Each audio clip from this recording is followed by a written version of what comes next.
ശ്രീ കൃഷ്ണകുമാർ, ഇതിപ്പോ അങ്ങ് നേരത്തെ ചോദിച്ചു എന്തുകൊണ്ടാണ് വാട്ടർ അതോറിറ്റിയുടെ കത്ത് ഒരു തെളിവായി എടുക്കാൻ കഴിയാത്തത്. അടിസ്ഥാന സൗകര്യങ്ങൾ ഒരുക്കിയതിനു ശേഷം ലൈസൻസിന് അപേക്ഷിക്കുക എന്ന് പറയുന്നത് ഏതു കമ്പനിയും ചെയ്യുന്ന ഒന്നാണ്. അവർക്ക് പ്രാഥമികമായ ലൈസൻസ് നൽകുക എന്ന് പറയുന്നത് രാജ്യത്തെ നിയമമാണ് എന്നുള്ളതാണ് ശ്രീ അരുൺകുമാർ അതിന് മറുപടിയായി പറയുന്നത്. ഇപ്പം എലപ്പുള്ളിയിൽ നിങ്ങളൊരു രാഷ്ട്രീയ സഖ്യം ഉണ്ടാക്കിയിട്ടുണ്ട്. കോൺഗ്രസ് അവിടെ ഭരിക്കുന്നത് BJPയുടെ പിന്തുണയോടുകൂടിയാണ്. അവിടെ അവിശ്വാസ പ്രമേയം അടക്കമുള്ള കാര്യങ്ങൾ വെളിവാക്കുന്നത് അതാണ് എന്നതടക്കമുള്ള കാര്യങ്ങൾ ഈ ഒരൊറ്റ കാര്യത്തിൽ ഊന്നിക്കൊണ്ട് വരുന്ന തദ്ദേശ തെരഞ്ഞെടുപ്പ് അടക്കം ലക്ഷ്യമിട്ടുകൊണ്ടുള്ള ഒരു രാഷ്ട്രീയ കൂട്ടുകെട്ട് അവിടെ രൂപപ്പെടുന്നുണ്ട് എന്നടക്കമുള്ള ആരോപണങ്ങൾ ഉന്നയിക്കുന്നു CPM-ഉം സർക്കാരും.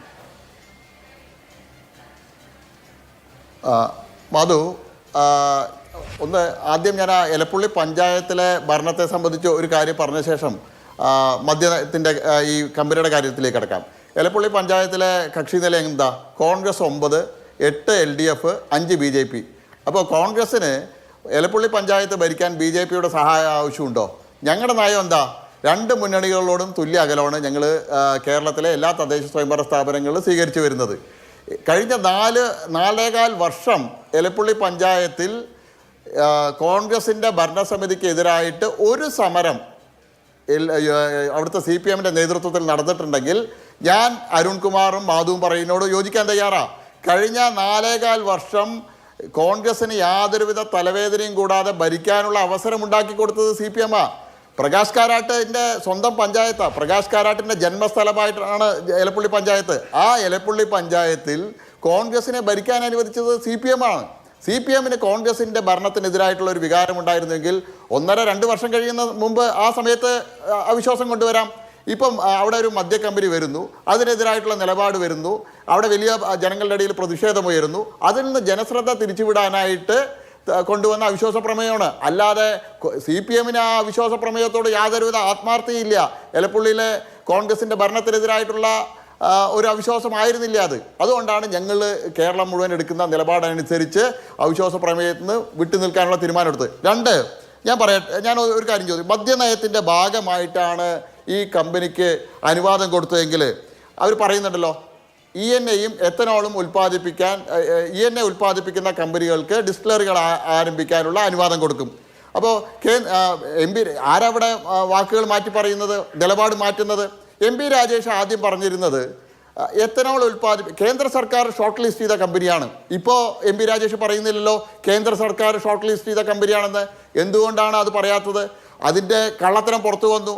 കേന്ദ്ര സർക്കാരിൻ്റെ ഓയിൽ കമ്പനികൾ ഷോർട്ട് ലിസ്റ്റ് ചെയ്തത് എത്തനോൾ ഉൽപ്പാദിപ്പിക്കാനാണെന്നുള്ളതിന് വിവരം പുറത്തു വന്നു. ഞങ്ങൾ പത്രസമ്മേളനങ്ങൾ അതിൻ്റെ രേഖകൾ ഹാജരാക്കി.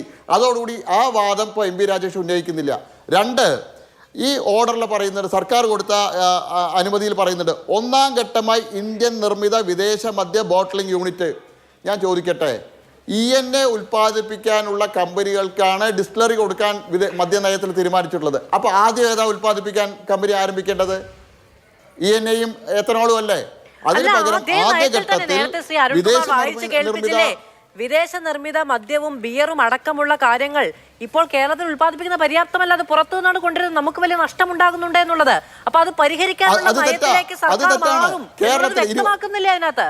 മധു, ഞാൻ കണക്ക് പറയാം. കേരളത്തിൽ എത്ര ഡിസ്റ്റിലറിയാ? 20 ഡിസ്റ്റിലറികളുണ്ട്. അതിൽ 3 ഡിസ്റ്റിലറികൾ ഇന്ന് പ്രവർത്തിക്കുന്നില്ല. 17 ഡിസ്റ്റിലറികളാണ് കേരളത്തിൽ പ്രവർത്തിക്കുന്നത്. ആ 17 ഡിസ്റ്റിലറികളുടെയും കപ്പാസിറ്റി എത്രയാ?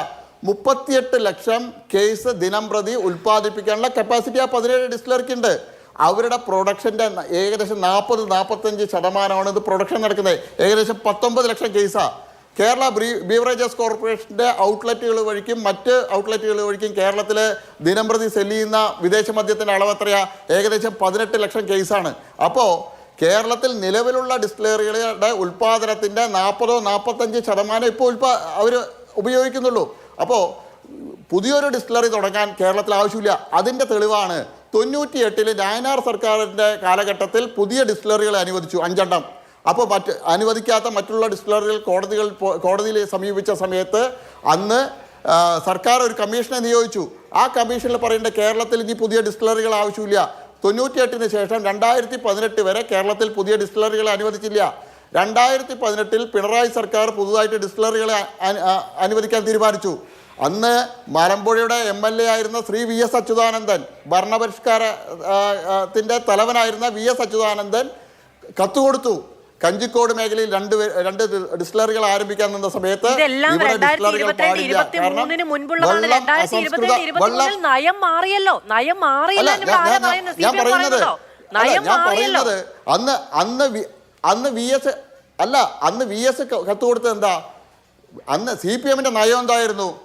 പെപ്സിക്കെതിരായും കൊക്കക്കോളക്കെതിരായിട്ട് സമരം നയിക്കുന്ന സമയത്ത് ഈ MP രാജേഷിന്റെ അടക്കം നയം എന്തായിരുന്നു?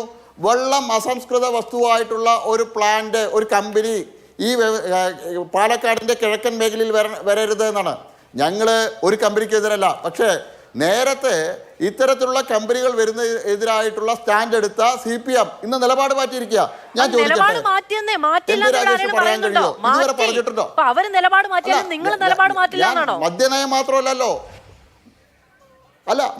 മാത്രമല്ലല്ലോ ഇതിൽ പ്രശ്നം. പാലക്കാടിന്റെ കിഴക്കൻ മേഖല ഏറ്റവും വലിയ കുടിവെള്ള പ്രശ്നം നേരിടുന്ന പ്രദേശമാണ്. അപ്പൊ കമ്പനിക്ക് എത്ര വെള്ളം ദിനം പ്രതി ആവശ്യമുണ്ട് എന്നുള്ള ഇതുവരെ മന്ത്രിയോ അല്ലെങ്കിൽ കമ്പനിയോ വ്യക്തമാക്കിയിട്ടുണ്ടോ? 3 വലിയ പ്ലാന്റുകൾ വരുന്നു. ആ പ്ലാന്റുകൾക്ക് ആവശ്യമായിട്ടുള്ള ഏകദേശം ഈ രംഗത്തെ ആളുകൾ പറയുന്നത് 35 മുതൽ 40 ലക്ഷം ലിറ്റർ വരെ വെള്ളം വേണം പറയുന്നത്. നേരത്തെ പറഞ്ഞു ഇവർക്ക് മലമ്പുഴയിൽ നിന്ന് വെള്ളം കൊടുക്കുന്നു. ഇപ്പം അത് പറയുന്നില്ല. മഴവെള്ള സംഭരണി ഉപയോഗിക്കുന്നത്. അഹല്യ ക്യാമ്പസ് ഉദാഹരണം പറഞ്ഞ്, അഹല്യ ക്യാമ്പസ് എത്ര ഏക്കറാ? ഏകദേശം 500-ലധികം ഏക്കറാണ് അഹല്യ ക്യാമ്പസ് ഉള്ളത്. 2000 മുതൽ അവർ മഴവെള്ള സംഭരണി 14ഓളം മഴവെള്ള സംഭരണികൾ അവിടെ നിർമ്മിച്ച് അവർക്ക് 2020 കൂടിയിട്ടാണ് അവിടെ അവരുടെ ആവശ്യത്തിനുള്ള വെള്ളം ലഭിക്കാൻ തുടങ്ങിയിട്ടുള്ളത്. നാളെ ഒരു മഴവെള്ള സംഭരണി നിർമ്മിച്ച് മറ്റന്നാളെ തൊട്ടിട്ട് ഒരു മദ്യ കമ്പനിക്ക് 35-40 ലക്ഷം ലിറ്റർ വെള്ളം അവിടുന്ന് ലഭിക്കുന്നു പറഞ്ഞാൽ ആരാ വിശ്വസിക്കുക? ആർക്കാ വിശ്വസിക്കാൻ സാധിക്കുക? ഈ മരം ഞാൻ ചോദിക്കട്ടെ, MP രാജേഷ് ഒരു ചോദ്യം. വടകര ഒരു മിനിറ്റ് തദ്ദേശ സ്വയംഭരണ വകുപ്പ് മന്ത്രിയല്ലോ, തദ്ദേശ സ്വയംഭരണ വകുപ്പ് മന്ത്രിയാണല്ലോ. ഇത്രയേറെ മഴവെള്ള സംഭരണി നിർമ്മിച്ച് കുടിവെള്ള പ്രശ്നത്തിന് പരിഹാരം ഉണ്ടാക്കാൻ കഴിയുമെങ്കിൽ എന്തുകൊണ്ട് കഴിഞ്ഞ 9 വർഷമായിട്ട് ഭരണത്തിലുള്ള ഇടതുപക്ഷം വടകരപ്പതിയും മെരുത്തേമ്പതിയും പുതുശ്ശേരിയും എലപ്പുള്ളിയും പോലെയുള്ള പ്രദേശങ്ങളിലെ കുടിവെള്ള പ്രശ്നം പരിഹരിക്കാൻ മഴവെള്ള സംഭരണികൾ ഉണ്ടാക്കിയില്ല? സർക്കാരിന് ചെയ്യാലോ, തദ്ദേശ സ്വയംഭരണ വകുപ്പ് മന്ത്രിയല്ലേ, അദ്ദേഹത്തിന് ചെയ്യാലോ.